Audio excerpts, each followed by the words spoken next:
Bonjour à tous, je suis ravie de vous présenter Tony Jazz. Bonjour à tous. Alors Tony est le symbole de la liberté, enfin à mes yeux, le symbole de la liberté puisqu'il a un parcours complètement varié, riche et ultra intéressant. Voilà, moi j'avais envie de vous faire part et de vous faire découvrir le parcours de Tony et montrer que tout est possible. Voilà, et Tony a plein d'idées et je pense qu'il est dans la mise en œuvre et dans l'épanouissement professionnel. Tony, je te laisse te présenter. Ah oui, alors je m'appelle donc Tony, comme tu l'as dit. Je viens d'une toute petite île très éloignée d'ici à 8000 km qui s'appelle la Désirade. Et j'ai grandi en banlieue parisienne dans le 93 où j'ai fait des courtes études de droit. Oui, tu m'en as un petit peu parlé. Exactement. Alors court, c'est encore plus court que court. Oui, c'est ça, c'est encore plus court que court parce que généralement un parcours classique après bac, c'est minimum 3 ans. Ouais.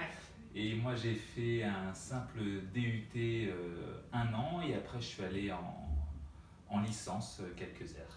Voilà, quelques heures. Voilà, c'est ça. Et donc tu décides d'arrêter tes études pour faire quoi? Tu sais à ce moment-là ce que tu vas faire? Alors oui, à ce moment-là en fait j'arrête mes études. J'ai un contrat avec mes parents il faut avoir le bac et au moins un bac plus 2. Bon. Donc le contrat est rempli. Ok. J'essaye d'aller un petit peu plus loin de ce contrat et finalement, comme j'ai une grande passion qui est la musique à ce moment-là, et créer de la musique pour des artistes, pour tout un tas de... tout ce qui touche en tout cas le monde de la musique. Tu es musicien? À la base, oui, Ouais, je suis musicien. ça aide un peu. Ah oui, ça aide beaucoup. Ouais, ça aide énormément même. J'ai fait le conservatoire, j'ai fait tout ce qui touche en fait le monde de la musique très jeune. Donc ça m'a donné quelques facilités pour rentrer dans le monde de la musique évidemment, en tant que musicien en tout cas. Et vu que j'avais une grande envie de travailler dans le monde de la musique, la suite logique pour moi en tout cas était de partir à l'étranger, au Canada puis aux États-Unis pour accomplir le job de rêve, Ouais. qui était de bosser dans la musique. D'accord. Après j'ai eu plein de jobs de rêve, Oui. je les ai presque tous faits. C'est pas fini encore. Non, c'est pas fini, là je suis à 10%. D'accord.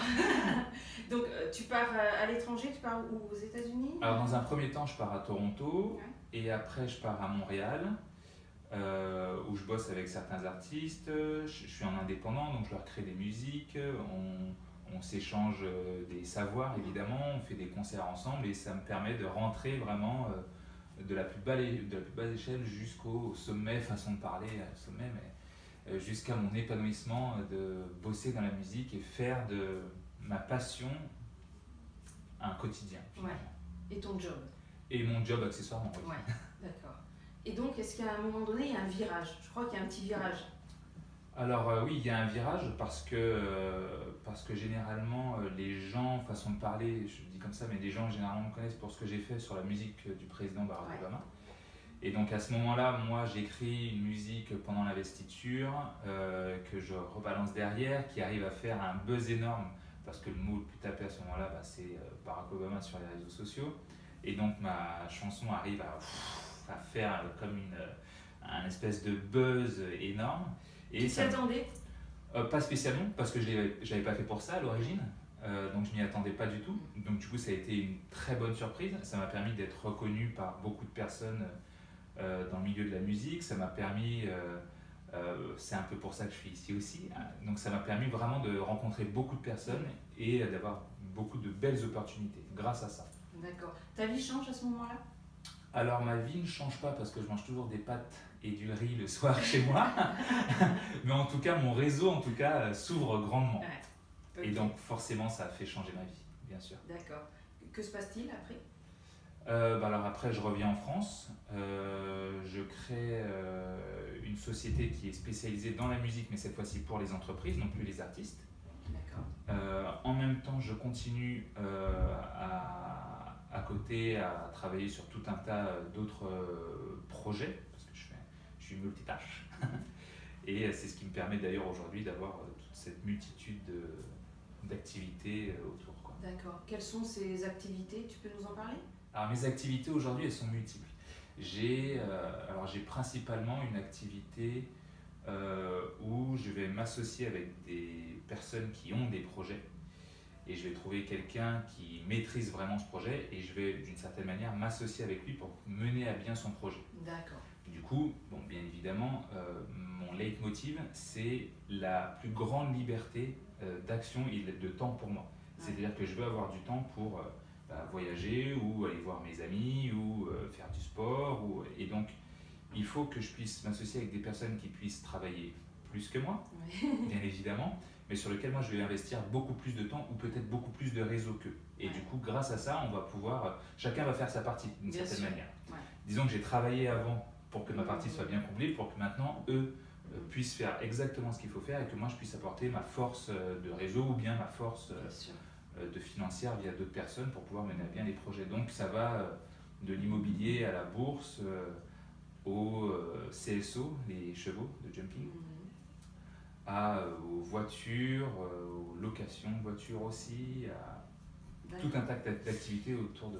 Est-ce que tu as l'idée et tu vas chercher la personne ou c'est une opportunité de rencontre? Ouais. Généralement c'est l'inverse, c'est-à-dire que c'est les gens qui ont l'idée et qui, grâce à tout un tas d'automatismes que certaines personnes ont dans la tête, se disent bon ben je vais te présenter à Tony et puis peut-être qu'il connaîtrait une personne qui connaîtra une autre personne qui pourra mener à bien ton projet pour qu'il y arrive. Et généralement, moi, je vais m'associer avec cette personne-là. On va revoir une grosse partie de son projet qui est généralement l'aspect purement marketing. Ouais. Et après, on va y ajouter tout ce qu'il faut. C'est-à-dire que il faut un réseau de distribution, donc on va lui trouver le réseau de distribution. Il lui faut des fonds, on va lui trouver les fonds. Et puis généralement, lui bosse sur le projet et connaît et a toute la matière. Et donc lui fait la matière. Et généralement, le match des deux forcément explose. D'accord. On pourrait dire que tu es homme orchestre ou chef d'orchestre? Homme orchestre ou chef d'orchestre? Ah, c'est une bonne question ça.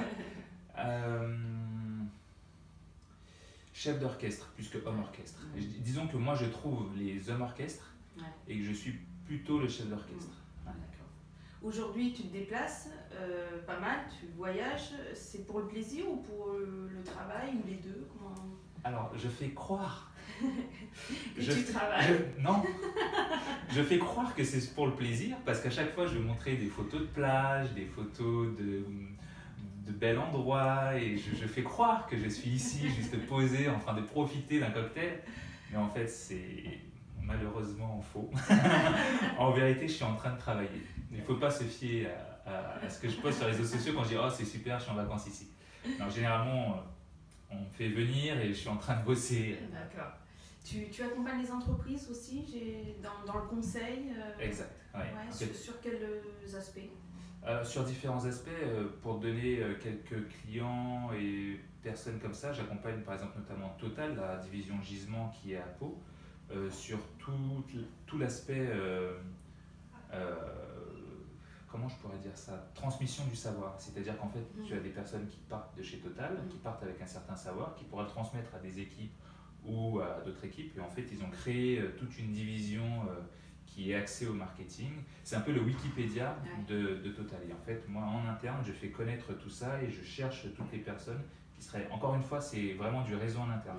Ils ne se connaissent pas forcément, donc je vais chercher des infos par-ci, par-là et des personnes pour que certains projets aboutissent, parce que c'est une fourmilière, c'est une ville. Oui, j'imagine. D'accord. Donc ça va être par exemple ce genre de projet-là. Ça va être d'autres projets qui vont être... si je prends d'autres sociétés, des grosses sociétés de transport, comme on a dans certaines villes où là on a plusieurs directeurs généraux, on a quelqu'un qui est à la tête et là la personne qui est à la tête s'en va. Et donc là tu as une espèce de petite guerre qui est en train de se créer pour pouvoir prendre le poste. Et bien moi je vais venir accompagner généralement l'une de ces personnes-là pour l'aider à accéder à ce poste-là. Mais encore une fois, c'est beaucoup de réseau, de mise en relation, de choses comme ça. Ça touche toujours le même secteur. D'accord.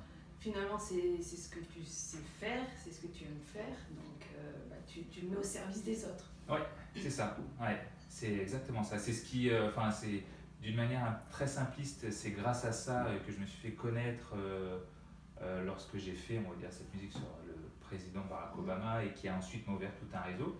Et j'ai vu que j'arrivais à me déplacer plus ou moins facilement, en tout cas avec aisance. Disons que j'ai un bon relationnel, en tout cas. où j'essaie d'avoir un bon relationnel, de m'entendre assez correctement avec les gens. On ne peut pas s'entendre avec tout le monde, ça c'est absolument normal. Et ben, cette partie-là, en tout cas, se passe bien, donc du coup j'essaie de la mettre au service de d'autres personnes.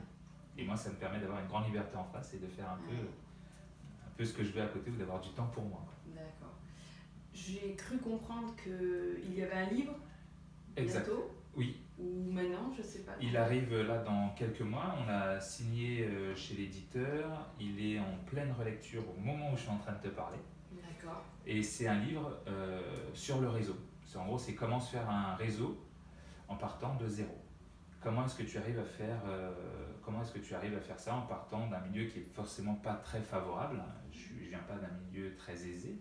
Et donc du coup, c'est tout un cheminement, tout un mindset, une façon de penser pour pouvoir arriver jusque-là. Et donc en fait, je l'ai écrit avec une autre personne où en 15 étapes, on montre comment avoir 15 scénarios différents pour pouvoir sortir de certaines situations ou bien pour pouvoir arriver un peu à ses fins d'une certaine manière. Donc c'est bon pour un politique, c'est bon pour une start-up, c'est bon pour quelqu'un qui bosse dans une entreprise et qui aimerait accéder à certains postes ou à certaines promotions.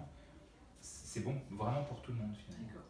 Donc pour résumer, musique, livre, entreprise, qu'est-ce qui reste?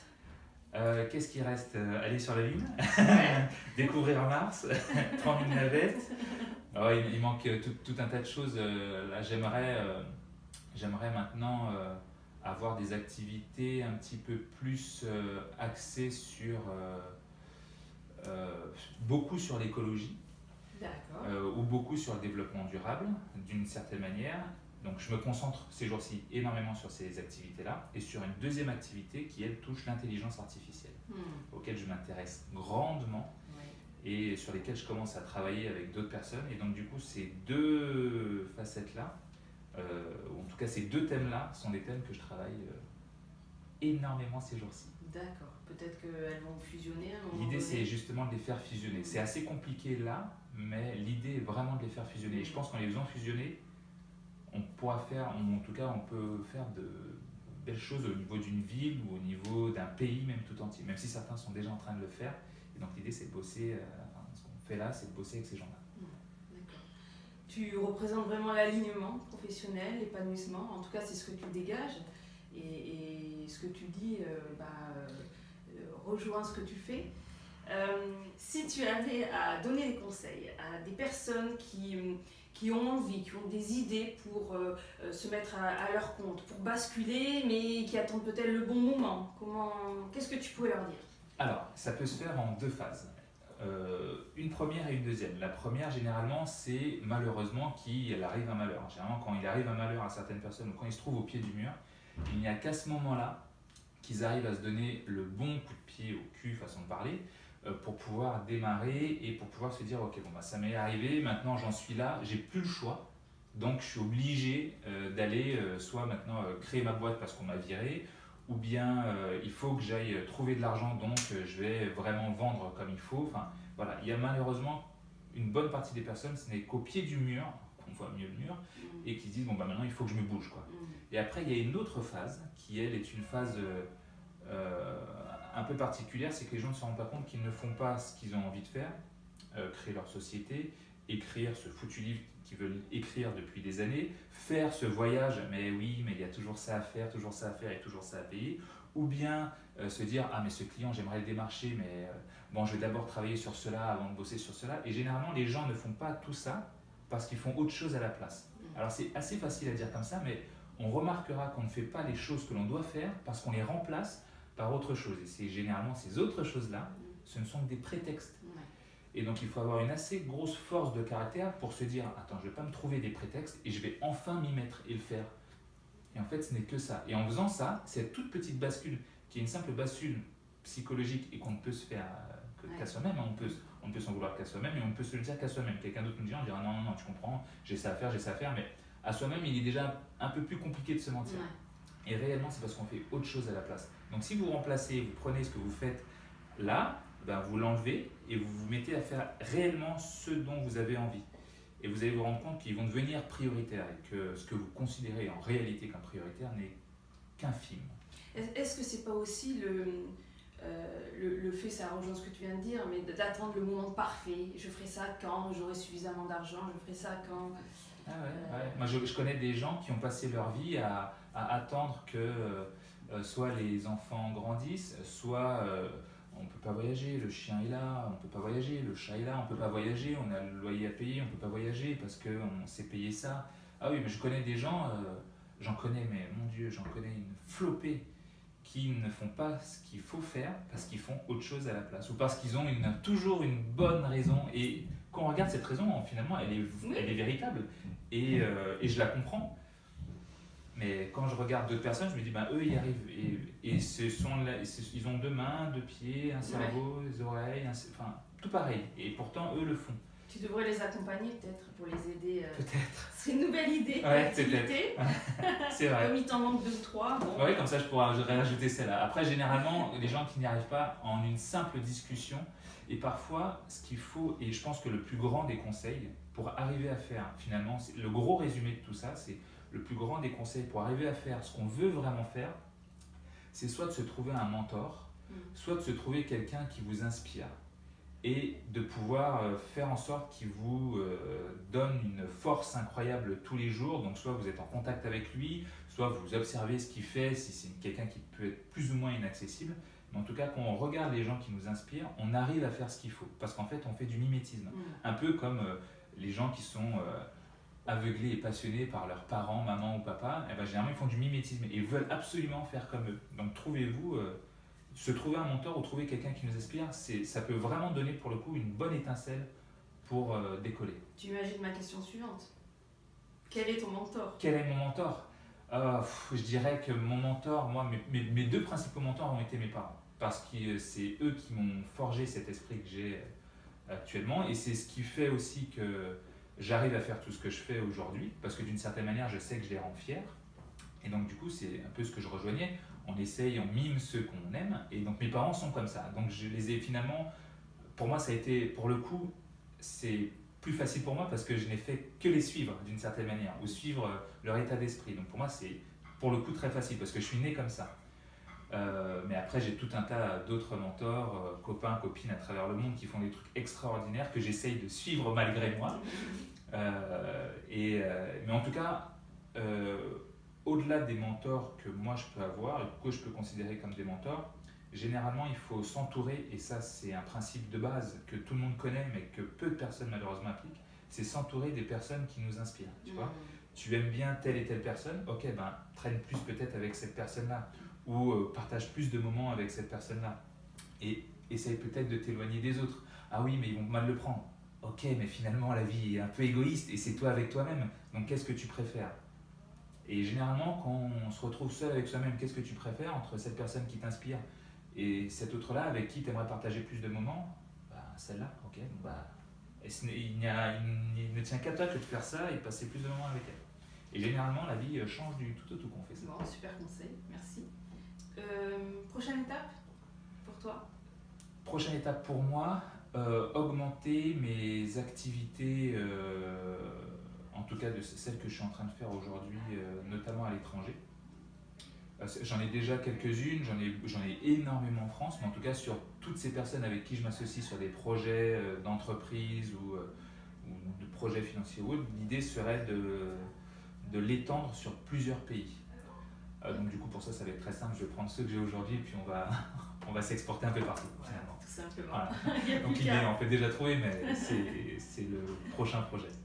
Bon, merci beaucoup Tony, c'était très intéressant, très riche. Plein de bonnes choses pour la suite, mais je pense que ça va être assez dynamique. Voilà, merci. Eh bien, merci beaucoup Célia. Merci à vous et à très bientôt.